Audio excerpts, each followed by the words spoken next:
প্রয়োজনে দেব মোরা এক নদী রক্ত, হোক না পোষের বাধা, প্রস্তর শক্ত, বাংলাকে ভাগ করা যাবে না। लोगों को लेके हम कम करेंगे और लोगों को लेके हम कम करेंगे तो भी कामयाबी हम लोग सब हो सकता है।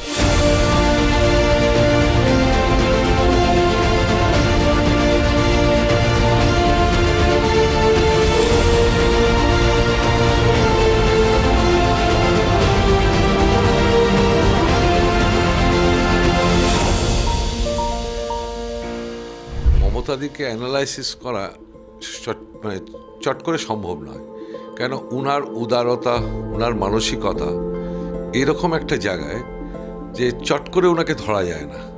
আমি একটা ছোট্ট ঘটনা দিয়ে শুরু করি। তখন আমরা ছাত্র পরিষদ করি, আমরা একবার গেলাম ঝাড়গ্রামে, ছাত্র পরিষদের প্রশিক্ষণ শিবির। তো তখন প্রেসিডেন্ট হচ্ছেন আমাদের জয়ন্ত ভট্টাচার্য, চেয়ারম্যান হচ্ছেন সুব্রত মুখার্জি, অশোক দেব। আমরা অ্যাকচুয়ালি অশোক দার সঙ্গেই আমরা ওনার সান্নিধ্যেই ছিলাম, ওনারই আমরা উনি আমাদের গুরু বলতে পারেন, অশোক দেব। তো আমরা সবাই বিভিন্ন জায়গা থেকে আমরা ছাত্র পরিষদের ক্যাম্পে গেলাম। যাওয়ার পরে ওখানে গিয়ে দেখি প্রচণ্ড বৃষ্টি হচ্ছে। তো বৃষ্টি হওয়ার পরে তো আমাদেরকে যেখানে রাখা হয়েছিল একটা স্কুলে, সেখান থেকে আমরা যখন যাচ্ছি যেখানে খাওয়ার জায়গাটা করেছে, তো আমরা যাওয়ার সময় লোকে আমাদেরকে অনেকে বললেন যে বাবু তোমরা যাচ্ছ, ছোট ছোট, তখন আমরা তো বয়সও কম আমাদের, তো যে তোমরা যাচ্ছ সাবধানে যেও, কালকে ঝাড়খণ্ডী আর সিপিএমের মারামারি হয়েছে। আমরা গেলাম, গিয়ে দেখলাম ওখানে যা হয়। খাওয়া নিয়ে একটু ওই বৃষ্টির ভেতরে একটু গন্ডগোল হলো, খিচুড়ি খাইয়েছিল, বৃষ্টির ভেতরে খিচুড়ি সুস্বাদু ছিল। যাই হোক, যার যার মানসিকতা। তো এবার আমাদেরকে তখন জয়ন্তদা, অশোকদা সবাই বললেন যে একটা কাজ করো। আমি বললাম দাদা এই গন্ডগোলটা কাম্য ছিল না খাওয়া নিয়ে, তো ঠিক আছে কালকে থেকে তোরা দায়িত্ব নেই। আমি বলছি হ্যাঁ নিতে পারি। তাহলে এন্টায়ার দমদম তাহলে এটা নেবে দায়িত্বটা, এন্টায়ার দমদমকে কাছ থেকে ওকে পাঞ্চ করাবেন না। অ্যাকর্ডিংলি সকাল থেকে ব্রেকফাস্ট স্মুথ চলছে, লাঞ্চ এভরিথিং। রাত্রিবেলায় হঠাৎ করে আমরা খাবারটা ইয়ে থেকে কিচেন থেকে তো কিছু মাছ ভাজা বেঁচে ছিল।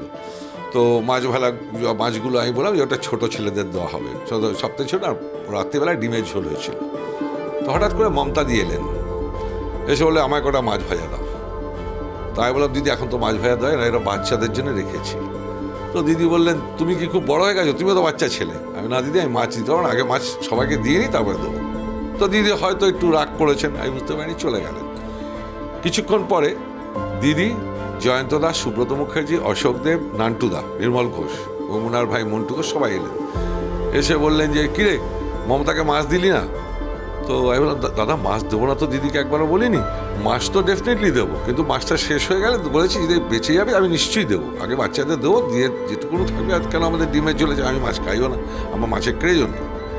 যাই হোক, তো বলে হয়তো মমতা বলে দিয়েছে সব ঠিক হয়ে যা। এবার আবার চলে গেল, রেগেও একটু রাগান্বিত ছিলেন বুঝেছি। তো পরদিন আমরা এখন ফিরছি, দুদিনের ক্যাম্প ছিল, প্রশিক্ষণ শিবির থেকে ফিরছি। তো ট্রেনে আমরা যখন ফিরছি, ফেরার সময় একটা ইনসিডেন্ট ঘটলো। কনাদ দাশগুপ্ত স্কটল্যান্ডে থাকেন, জনাদা, মনাদা, তারপরে আপনার ধীমান সেন যোধপুর পার্কে বাড়ি। তো দাবালাদের সঙ্গে কিছু একটা সংঘর্ষে তো ওখানে একটা গন্ডগোল হতে ধীমানদাকে উঠে নিয়ে চলে গেল ওরা। 1000 লোক এসে গেল উলবেরিয়া স্টেশনে, বাফার টাফার কেটে দিয়ে লাইনটাকে আটকে দিল। আমার তখন 102-3 জ্বর। তো আমি তো তখন তার মোবাইল ছিল না যে মোবাইলে ট্রেস আউট করবেন কোথা থেকে। আমরা খুব টেনশনে ছিলাম যে ধীমানদাকে কি আর পাওয়া যাবে না, ধীমানদাকে নিয়ে চলে গেল। এই করতে করতে আমরা রাত্রিবেলায় গিয়ে যখন হাওড়া স্টেশনে পৌঁছেছি, হাওড়া স্টেশনে পৌঁছবার পরে আমি বলেছি না, ধীমানদা না ফেরা অবধি আমি যাব না, আগে ধীমানদাকে দেখবো তারপরে আমি বাড়ি যাব। তো আমি বসে রয়েছি, ও আমার সঙ্গে আমাদের যারা সহকর্মী ছিল তারাও বসে রয়েছে। হঠাৎ দেখলাম মমতা দিয়ে এলেন, এসে আমার মাথায় হাত দিয়ে বলে আর তো প্রচণ্ড জ্বর, বলে একটা ছোট্ট রুমাল বের করলেন ওনার কাছে। তো রুমালটা চেকচেকে রুমাল, আমার এখনও মনে আছে, সবুজ রঙের একটা চেকচেক রুমাল ছিল। ওটা দিয়ে আমার যে 102-3 জ্বর ওই প্রলাপ বকছি, তখন উনি আমার মাথায় কিন্তু এই যে মাতৃস্নেহ, এই যে মমতাময়ী, এই যে কাজটা আগের দিনে রাত্রির সঙ্গে আপনি মেলান, কোনো জায়গায় কি মিল খাচ্ছে? এই রাগান্বিত মমতাদিকে দেখলাম, আবার মমতাদি স্নেহের পরশে আমার মাথায় 0.5 ঘন্টা থেকে জলপট্টি দিয়ে গেলেন। মানে এই ক্ষুদ্র ক্ষুদ্র ঘটনাগুলোকে ওনাকে আমরা খুব কাছের থেকে দেখেছি। দিস ইজ মমতাদি। তো মমতাদিকে চট করে ওরকম বলে লাভ নেই, মমতাদিকে চট করে অ্যানালাইসিস করাটা ঠিক হবে না। It's very tough to analyse.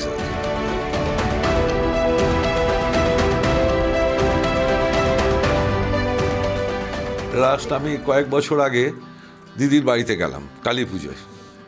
তো দিদির বাড়িতে যাওয়ার পরে দিদির সঙ্গে কথা বলছি, আমি আর ববিদা ছিলাম, গল্প গল্প করছি। হঠাৎ করে উনি ইন্দ্রনীল করলে, এই ইন্দ্রনীল, আশিসকে গান শোনাও। শশী দিয়ে এলেন, শশী দিয়ে তোমাদের ত্রিপুরা যেতে হবে। মানসদাকে বললেন ত্রিপুরা যেতে হবে। তবে সবাই তো ওখানে এসছেন, সবাই একে একে আসছেন, ভিড় হয়ে যাচ্ছে। তো আমার বাড়িতে দিওয়ালি আছে, on the same day Diwali ছিল। তো আমি পরে দিদিকে বললাম যে দিদি আজকে আমাকে একটু পারমিশন দিতে হবে। আমি কেন, তুই কোথায় যাবি? আমি চুচুড়ে যাব, মানে আজকে সল্টলেক যাবো না, আমার বাড়িতে তো আজকে দিওয়ালি আছে, তো আমাদের ধানতেরাসও আছে, তো আমাদের পুজো আছে, ও চলে যাবি? আমি ওনার থেকে চলে, উনি খুব দুঃখ পেলেন যে হট করে চলে এলাম পুজোতে। তুই থাকবি না পুজোতে? আমি না দিদি, আমি চলে যাচ্ছি। তখন আমাকে বললেন কালকে কিন্তু শোন, এই 2 দিন পরে কিন্তু প্রোগ্রাম আছে ইনডোরে, তুই আবার ত্রিপুরায় চলে আস না, ওখানে থাকবি কিন্তু, এখানে প্রোগ্রামটা সেরে তারপরে যাবি। আমি অ্যাকর্ডিংলি ওনার যেহেতু আদেশ ছিল, আমি প্রোগ্রাম অ্যাটেন্ড করে আবার ত্রিপুরায় গেলাম। এবং ত্রিপুরা আমাদের অনেক লোকজন এসেছিলেন, ত্রিপুরা অনেক সহকর্মীরা এসেছিলেন, তারাও ওখানে ওনার সান্নিধ্য পেয়েছেন। কেউ কেউ আমাদের ত্রিপুরার মানে হাতের কাজ যেগুলো আছে ওরা গিফট করেছেন, and they felt so happy. তো উনি সবাইকে খুব এনকারেজ করেছেন, ভালো করে গিয়ে দলটা করো। উনি কিন্তু চেষ্টা করেছেন ত্রিপুরাতে, দেখুন ত্রিপুরাতে উনি সেভারাল টাইমস উনি চেষ্টা করেছেন। আমাদের লোকরাই ঠিক নেই। ত্রিপুরার মানুষের কাছে একটা বিরাট আবেগ মমতা ব্যানার্জি। কেন, আমরা 2014-তে একটা মিটিং করলাম দিদির ইয়ে করে, দিদি আসবেন। সেই মিটিংয়ে আপনি বললে বিশ্বাস করবেন না, মানে আস্তাবল গ্রাউন্ডে মিনিমাম 60,000 লোক, এবং দিদি যখন চলে গেছেন তখনও লোক আসছেন। 2014 এরপরে আবার শান্তির বাজারে একটা মিটিং হলো, তখন সিপিএমের জমানা চলছে, তো চারদিকে টেরোরিজম ছিল যাতে লোকজন না আসে, ওটাতে ওভার ক্রাউডেড। আর দিদি ওয়াজ সো হ্যাপি। ওনার হেলিকপ্টারে যাওয়ার কথা ছিল, and she was little bit late. কেন, হেলিকপ্টার পারমিশন দিল না, ওনাকে বাই রোডে যেতে হয়েছে ফ্রম আগরতলা টু শান্তির বাজার। তো উনি অ্যাড্রেস করতে গেলেন, তখনও মাঠ কানায় কানায় পূর্ণ, এবং ওদিন উনি ছিলেন। ওখান থেকে উনি গেলেন মাতাবাড়ি। মাতাবাড়িতে মানুষের যে উচ্ছ্বাস দিদিকে দেখার, লাইক এনিথিং, মানে ভাবা যায় না। ও রাতে সমস্ত কর্মীদের ডেকে কথা বলে ত্রিপুরার প্রবলেম জানার জন্য উনি সব সময় ত্রিপুরাকে নিয়ে চেষ্টা করেছেন। কিন্তু ত্রিপুরাতে কি হয়, প্রতিবারই দিদি যতটা এগিয়ে দিচ্ছেন, কিন্তু কিছু লোক বিট্রে করছে আমাদেরকে, বিট্রে করে করে অন্য দলে চলে যাচ্ছে, এগুলো করে দলটাকে ক্ষতি করছে, আর কিছুই না। মানুষের আবেগ কিন্তু দিদির প্রতি আছে। বাংলার মমতা ব্যানার্জিকে ত্রিপুরার মানুষ কিন্তু নিজের ঘরের মেয়ে মনে করে, এটা নয় কি বাংলার মেয়ে।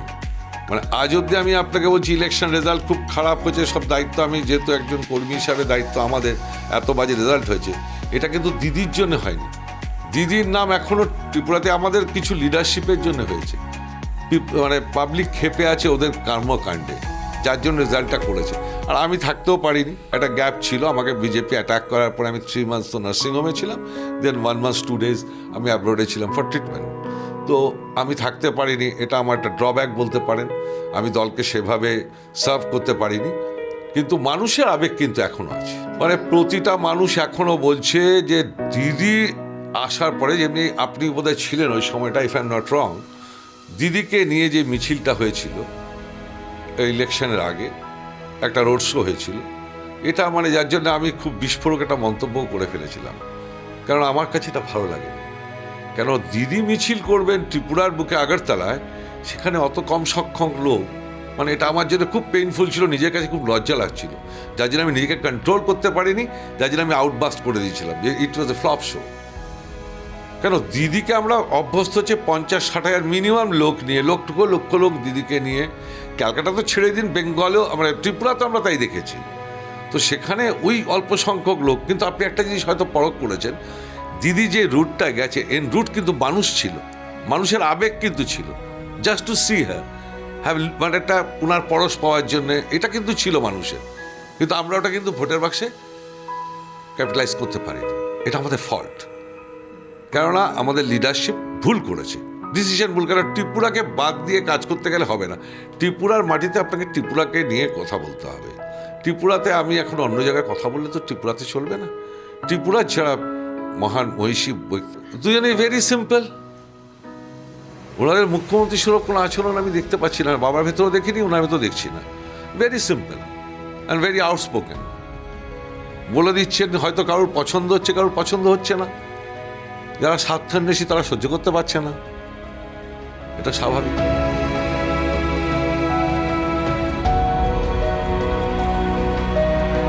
দিদির মানে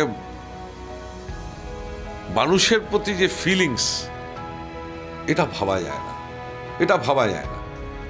ত্রিপুরাতে হঠাৎ করে একদিন একটা গরিব মানুষ এলো, অন্য কোনো লিডার হলে হয়তো নজরও পড়তো না, ওনার ঠিক নজরে পড়লো। উনি বলল, আপনার বাড়ি কোথায়, কি করেন, ছেলেপেলেরা কি করে? সঙ্গে সঙ্গে উনি কিন্তু সাহায্যের হাত বাড়িয়ে দিলেন। সঙ্গে সঙ্গে উনি সাহায্যের হাত এবং চেষ্টা করলেন ওখানেই যাতে, কিন্তু যেহেতু রাজ্যটা বাইরে তো ওখানে ওনার গভর্নমেন্টও নেই, পারলে উনি সেটাও করুন। এবং প্রচুর ছেলে মেয়েকে উনি এখানে আমাদের ইয়েতে বেঙ্গলে করেছেন, হেল্প করেছেন। যখনই যে চেয়েছে চিকিৎসার ক্ষেত্রে বলুন, তারপরে আপনার পড়াশোনার ক্ষেত্রে বলুন, অলওয়েজ উনি হেল্প করছেন। দিদিকে কোনটা বলবো, দিদি সবসময় উদারতা দেখিয়েছেন। কিন্তু আমরা ত্রিপুরার মানুষ এটার জন্য দায়ী নয়। ত্রিপুরার মানুষ মমতাকে চায়, 100% চায়। কিন্তু প্রবলেম হচ্ছে একটাই, লিডারশিপ যাদের কাছে যাচ্ছে তারা ডিস্ট্রয় করে দিচ্ছে টোটালটা। মমতাদির সঙ্গে বেইমানি করছে প্রতিটা মিনিটে, যেটা আমাদের জন্য খুব পেইনফুল। আমরা খুব কষ্ট পাই ওটা নিয়ে।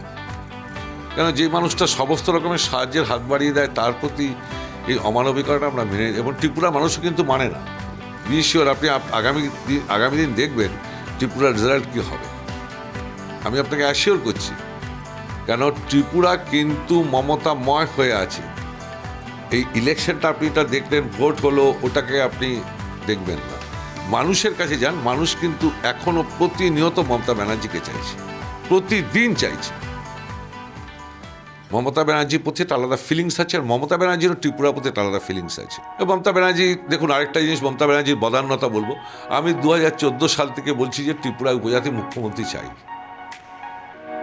কেন, আমার ত্রিপুরাটা হচ্ছে জাতি উপজাতির মিলন ক্ষেত্র।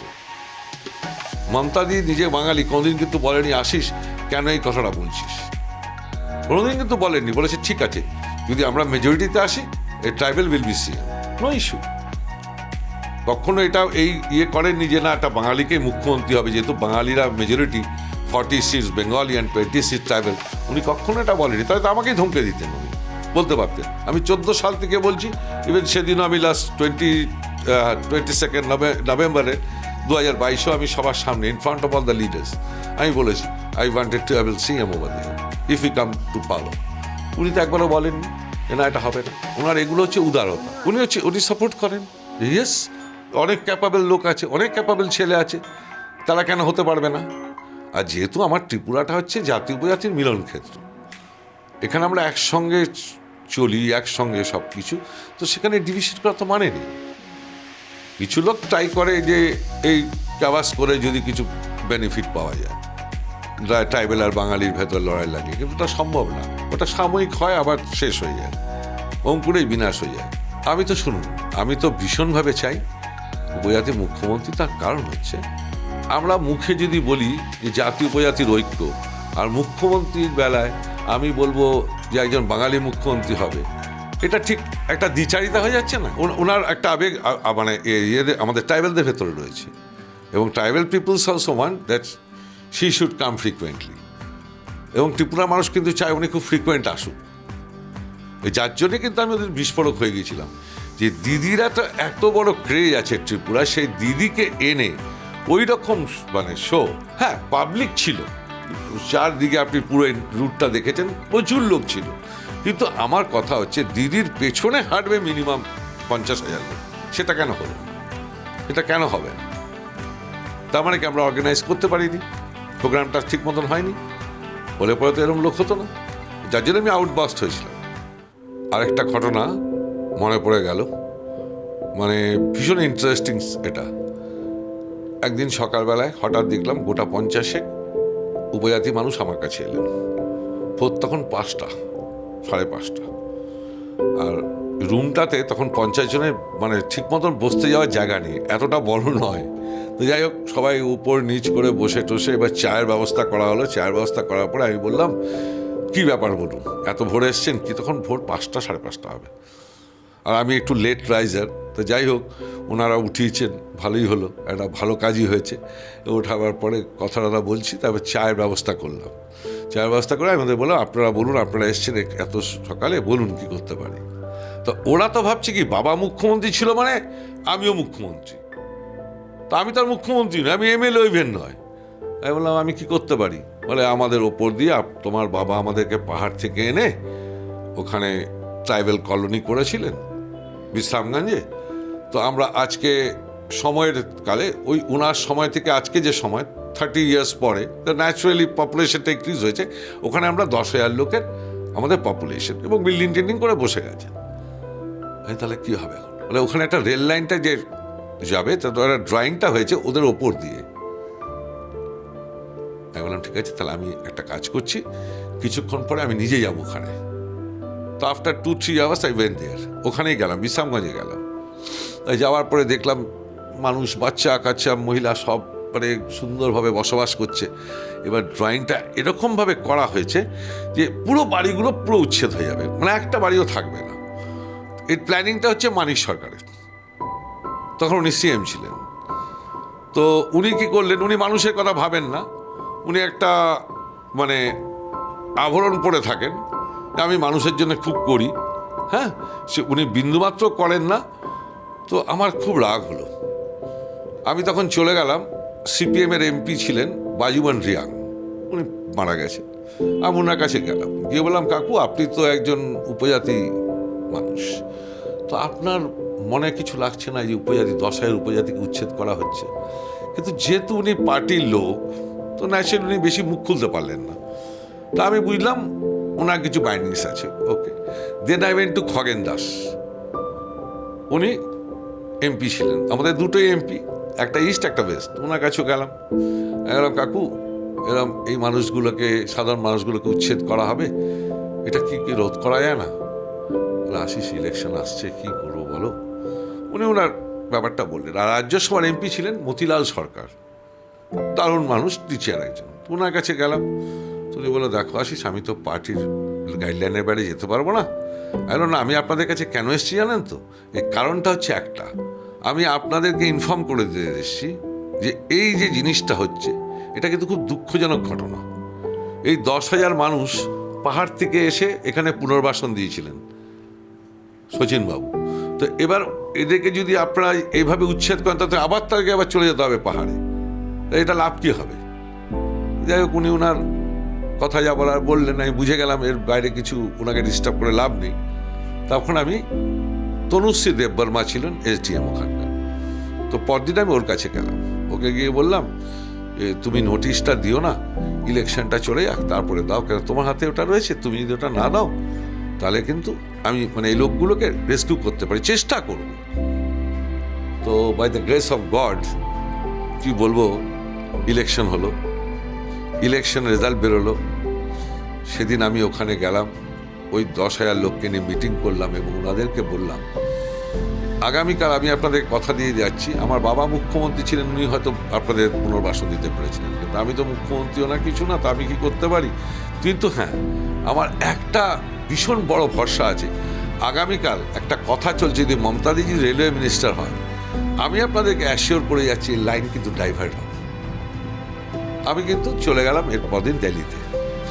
যাওয়ার পরে রেল ভ্রমণে গেলাম, দিদি ওত নিয়েছেন, নেওয়ার পরে গিয়ে দেখা করলাম। আমি দিদিকে বললাম, দিদি ত্রিপুরার মানুষের কান্না, উপজাতি মানুষের কান্না তো আর দিল্লি অব্দি আসে না, এই ঘটনা CPM এইভাবে ড্রয়িং করেছে যাতে 10,000 লোককে উচ্ছেদ হয়ে যায়। শুনে প্রচন্ড রেগে গেলেন। সঙ্গে সঙ্গে রতন মুখার্জি ছিলেন, রতন মুখার্জি করে, রতন তুমি এই কেসটা দেখো, যে করে হোক ডাইভার্ট করো। And we feel so proud and we are happy যে Didi within a short period লাইনটাকে ডাইভার্ট করে দিলেন। 10,000 লোককে বাঁচালেন।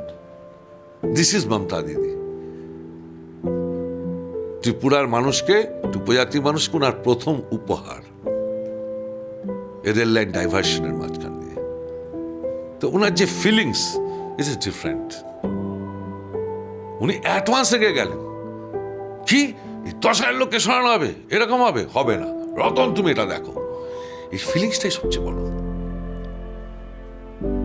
তো ন্যাচারালি ত্রিপুরার মানুষের একটা ক্রেজ আছে ওনার প্রতি। উনি বিভিন্ন সময় বিভিন্ন মানুষকে হেল্প করেছেন। উনি গিয়ে বলেছেন তোমরা যদি আদরুটি খাও আমরা আদরুটি খাবো, ত্রিপুরা মানুষের সঙ্গে উনি এটা অব্দি বলেছেন। কিন্তু ত্রিপুরার কিছু সোকল লিডার্স তারা পার্টিটাকে বেঁচে দিয়েছে, ওনার গুডউইলটাকে বেঁচেছে ওরা। এবং এটাই আমাদের জিহাদ। কিছু ধান্দাবাজ যারা এই দল ও দল করে তারা দিদির দলে গিয়ে দিদির দলটাকে নষ্ট করেছে। এটা আমাদের জিহাদ। কেন দেখুন, আমরা তো দলে কখনো আমাদেরকে সরিয়ে দিচ্ছে, তা তো আমরা কিন্তু দিদির সঙ্গে রয়েছি। We never left TFC till date. অনেক ঝড়ঝাপটা এসছে। ওই যে আমি বললাম আপনাকে, ত্রিপুরাতে দেখুন, ত্রিপুরার মানুষের কাছে যে মানুষটা একটা মুখ্যমন্ত্রী পশ্চিমবাংলার গিয়ে বলছেন আপনারা আদরুটি খেলে আমরা আদরুটি খাবো, এত বড় অ্যাসুরেন্স দিয়েছে, তারপর উনি নেমে চলে এসছেন এই কথা বলে, তারপরেই বিট্রেড। সেই লিডারগুলো এন ব্লক জয়েন করে গেল বিজেপিতে। Can imagine? এটা দিদির দোষ না কার দোষ? এবার আপনি আমায় বলুন। দিদি তো উজাড় করে বলে গেছে, এবং within a month they left the party and join BJP. একটা মানুষ কি হয়, আমি যখন আপনাকে জান দিয়ে কিছু করব, আপনিও ভাববেন যে না এ আমাকে কিছু করছে, তা আমি একটা কিছু করব। উনি তো চেষ্টাই করে যাচ্ছেন সবসময়, কিন্তু লিডার তো থাকছে না। এরা তো সব যেই একটু নামটা হয়ে গেলে ব্যাস দিদিকে ছেড়ে অন্য জায়গায় চলে যায়। একবার মাছমারায় আমরা রয়েছি দলেরই কাজে, রাত্রিবেলায় ঘুরছি হঠাৎ কিছু রিয়াং মানুষ এলেন। তো এসে বলছেন তুই আইসো, ভালো হইছে, কালকে তোরে নিয়ে যাবো সকালে একটা জায়গা দেখাইতে। যাবো, কি আছে? বলে এটা গুণমণি রিয়াং রে, গুণমণি রিয়াং তোর বাবারে দিয়েছিল মুখ্যমন্ত্রী থাকাকালীন এটা হসপিটাল করার জন্য। তাই বললাম নিশ্চয়ই যাবো। তো আমি পরদিন সকালবেলা ওনাদের সঙ্গে গেলাম, গিয়ে দেখলাম একটা মাঠের বিরাট বড় জায়গা, তার ভেতরটা ছোট্ট একটা রং টং কিছু নেই, মানে ওই ডিসপেন্সারি টাইপের ছোট, মানে এটা অনেক আগের কথা। তো বাবা সে সময় কি হয়েছে, ওনাকে তখন উনি গদিচ্যুত হয়ে গেছে, কেন উনি আর কমপ্লিট করতে পারেননি। ওটাকে 71-এ দিয়েছিলেন গুণমণি রিয়াং একটা হসপিটাল করার জন্য, কেন ওখানে কোনো হসপিটাল ছিল না। তো উনি আর সুযোগ পাননি, ওনার মুখ্যমন্ত্রী থেকে ওনাকে ইন্দিরা গান্ধী সরিয়ে দিয়েছে, বাংলাদেশ মান নিয়ে ওনাদের একটা লড়াই, যাই হোক সেটার জন্যে। তো এবার আমি যখন গিয়ে দেখলাম একটা ছোট্ট একটা ডিসপেন্সারি, অন্য কিছু নেই, তো আমার খুব খারাপ লাগলো।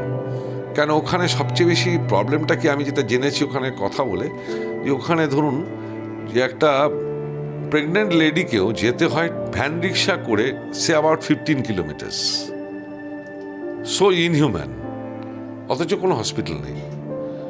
তো এটা 2013-এর কথা বলছি। তো সঙ্গে সঙ্গে তখন আমি ওখানকার হেলথ মিনিস্টারকে ফোন করলাম যে আপনাদের রাজত্ব চলছে, তপন চক্রবর্তী হেলথ মিনিস্টার। আমি বললাম আপনাদের এই হীরা রাজত্ব চলছে, তো এরকম একটা হসপিটাল নেই, আপনারা সেই 40 বছর আগেও নেই, এখনও নেই, একটা সেই পুরনো 40 বছর আগের ডিসপেন্সারি ওটাতে চলছে। তো মানুষের জন্য তখন উনি বললেন আশিসবাবু আমাদের ফিনান্সের প্রবলেম আছে, আমি এখানে কিছু হবে না, বুঝে গেলাম। সঙ্গে সঙ্গে আমি ফোন করলাম দিদির কাছে, দিদির আমার একটা সমস্যা হয়েছে। বলছে আশিস ওখানে পড়ে থাক, পড়ে থেকে আগে মাস সিগনেচার নিয়ে এটা মিনিস্টারকে দে, ওখানে দলমত নির্বিশেষে সমস্ত লোকের থেকে সিগনেচার নিবি। আমি 3 days ওখানে ছিলাম, I collected signatures and then I came to Agartala. এসে আমি দিলাম হেলথ মিনিস্টারের কাছে, দেওয়ার পরে এটা মানে আমি গ্রেটফুল তপন চক্রবর্তীর কাছে, maybe he is from CPM but he has done that job. উনি সেই হসপিটালটা কিন্তু করেছেন। আজকে কিন্তু মানুষ অ্যাটলিস্ট যখন দেখি যে মানুষ ওখানে চিকিৎসা পাচ্ছে, নিজের কাছে নিজে ভালো লাগে। এটা ইন্সপায়ার্ড হয়েছে দিদি থেকে, কেন দিদি বলেছেন যে 3 দিন 4 দিন 1 মাস দরকার পড়লে পড়ে থাক, মাস সিগনেচার নিয়ে আগে দে, তো উনার আদেশ ছাড়া এগুলো করতে পারতাম না, আমাদের দিমাগ থেকে হতোই না। তো উনি আমাদের ইন্সপায়ার করেছেন। তো বিভিন্ন ঘটনা আপনি দেখুন, অরুণাচলে 7টা এমএলএ ছিল আমাদের। এই 7 জন এমএলএর ঘটনাটা হচ্ছে খুব ইন্টারেস্টিং। আমি তখন ইটানগরে, আমার তখন আপনার ওই কেবল লেগের কাজ হচ্ছে কমিউনিকেশনের। তো আমার ইঞ্জিনিয়াররা রয়েছে ওই অশোক আউটলে, আমিও রয়েছি। হঠাৎ করে পিএ সাংমা আসবেন ওখানে, তো দেখছি প্রচুর লোকজন এসছেন, অনেকে গাড়ি থেকে সব নামছে, ফাইল নিয়ে, সবই আমাদের জানাশোনা। তো আমরা ওকে বললাম, আমাদেরকে জিজ্ঞেস করলাম কী ব্যাপার এখানে তোমরা এসছো, কী হলো? বলে না, আমরা এসছি এই পার্টি জয়েন করা। ভাই নট তৃণমূল, তা তৃণমূলে জয়েন করবে না কেন? বলে হ্যাঁ আমরা করতে পারি, আমাদের কাছে কোনো অফার আসেনি, সেই জন্য। সঙ্গে সঙ্গে ক্যালকাটায় ফোন করার পরে আমাদেরকে আদেশ করা হলো যে এক্ষুনি চলে আসো। কিন্তু কোথায় ইটানগর, কোথায় ক্যালকাটা, আমাকে আসতে হবে প্রথমে Guwahati, then I have to come on that very day. I reach luckily 4 জনকে নিয়ে আমরা ওখানে রিচ করলাম ক্যালকাটায়। আসার পরে পার্টি ফরমেশন হলো এই দিদির অনুপ্রেরণায়, এবং 7 জন এমএলএ হলো অরুণাচল থেকে। তো এটাই হচ্ছে দিদি, চটজলদি ডিসিশন নেওয়া, কাম ডাউন ইমিডিয়েটলি, ফেলে রাখার জন্য না যে পড়ে থাকো ওরকম কাজ করেছি, এক্ষুনি চলে আয়। দেখুন আপনি কোথায় ইটানগর আর কোথায় ক্যালকাটা, আর ইটানগর তখন কোনো এয়ারপোর্টও ছিল না দ্যাট ইউ ক্যান ফ্লাই, কোনো চান্স নেই। তো আপনাকে আসতে হবে সে কোথায়, গুয়াহাটি, দেন ক্যালকাটা, তারপরে দেখা। তো উনি সঙ্গে সঙ্গে ডিসিশন নিয়েছেন, এবং ওরাও খুব ইন্সপায়ার্ড হয়ে গেছে, এসছে, তাদেরকে আতিথেয়তা করে, তাদেরকে পুরো, যদিও তাদের জায়গা আছে থাকার অরুণাচল ভবনে, তাও উনি বলেছেন আপনারা এখানে আমরা ব্যবস্থা করে দিচ্ছি, যেহেতু দলের জন্য এসছে। তো ওরা বলছেন আমরা তো অরুণাচল ভবনেই আছি, এবং ওদের সব রকম কেয়ার উনি নিয়েছেন, এবং উনি সঙ্গে সঙ্গে পাঠিয়েও দিয়েছেন। ওরা ইলেকশন লড়েছে, 7 জন এমএলএ হয়ে গেছিল। এটা তো আর দিদি সবগুলো করবে, দিদি করেছেন, তারপরে তো আমাদেরকে রাখতে পারিনি, সেটা আমাদের দোষ। আমরা রাখতে পারিনি, 7-এর থেকে 14 করতে পারি, এটা আমাদের ব্ল্যান্ডার, নট দিদিস। দিদি কোন দিকে নজর দেবেন? তো ত্রিপুরায় আমাদের হয়নি, এটা আমাদের ব্যাড লাগ, এবং ত্রিপুরার মানুষ খুব এটা নিয়ে দুঃখ করে। আমার তো কোনো পরিবর্তন ওনাকে আমি লক্ষ্য করি, ওনার আরো সিম্পল হয়ে গেছেন, আরো বেশি। আগে যেমনি একটু বেশি রেগে টেগে থাকতেন, এখন তো সেগুলো করেন না। আমার তো মানে আরো বেশি মানে কুল, এখন অনেক কুল। আমার তো মানে দারুণ লাগে, মানে একটা মুখ্যমন্ত্রী যার কোনো অহংকার নেই, কিচ্ছু নেই, ভাবা যায় এই সিম্পলিসিটি কার আছে বলুন না ইন্ডিয়া? কোন সেমেরা? তো ওনাকে কোনো চেঞ্জ দেখছি না তো। হ্যাঁ, চেঞ্জ আপনি বলতে পারেন, আরও বেশি সিম্পল হয়ে গেছে। আর দেখুন, নিন্দুকের অনেক কিছু বলবে, এটা তো বলবে, এটা তো বলে কিছু লাভ নেই। প্রফুল্ল সেনকে চোর বলেছিল না যে প্রফুল্ল সেন স্টিফেন হাউসের মালিক, কোটি কোটি টাকার মালিক। পরে কি দেখা গেছে, প্রফুল্ল সেনকে ধুতি অবধি কিনে দিত, 6 মিডল টাউন স্ট্রিটে থাকতো। আমি নিজে ওনার সঙ্গে দেখা করতে যেতাম ছোটবেলায়, বাবার আদেশে ওনার সঙ্গে দেখা করতে যেতাম। তারা এগুলো তো শুনেছি ছোটবেলায়, অতুল্য ঘোষকে কত কিছু বলা হয়েছে, তাদেরকে দেখেছি। সুতরাং মানুষ বুঝবে পরে যারা এইসব বলছে। তা আমি ছোট একটা এক্সাম্পল দিলাম প্রফুল্ল সেন অতুল্য ঘোষকে দিয়ে। দিদির নামে এখন শুনি আমরা হাসি। আমার কাছে মমতা দি সচ্চে ফাইটার, যে আমি ইন্সপিরেশন যা পেয়েছি ছোটবেলা থেকে, ছাত্র রাজনীতি থেকে, we are inspired by Mamata Banerjee. কেন উনার কোনো সাবস্টিটিউট হবে না, মানে অ্যাটলিস্ট আমাদের কাছে হবে না। আমরা সাধারণ মানুষ, আমাদের কাছে দেখুন, আমরা ওনার সিম্পলিসিটিটা যদি পছন্দ করি, যেহেতু আমরা সাধারণ মানুষ।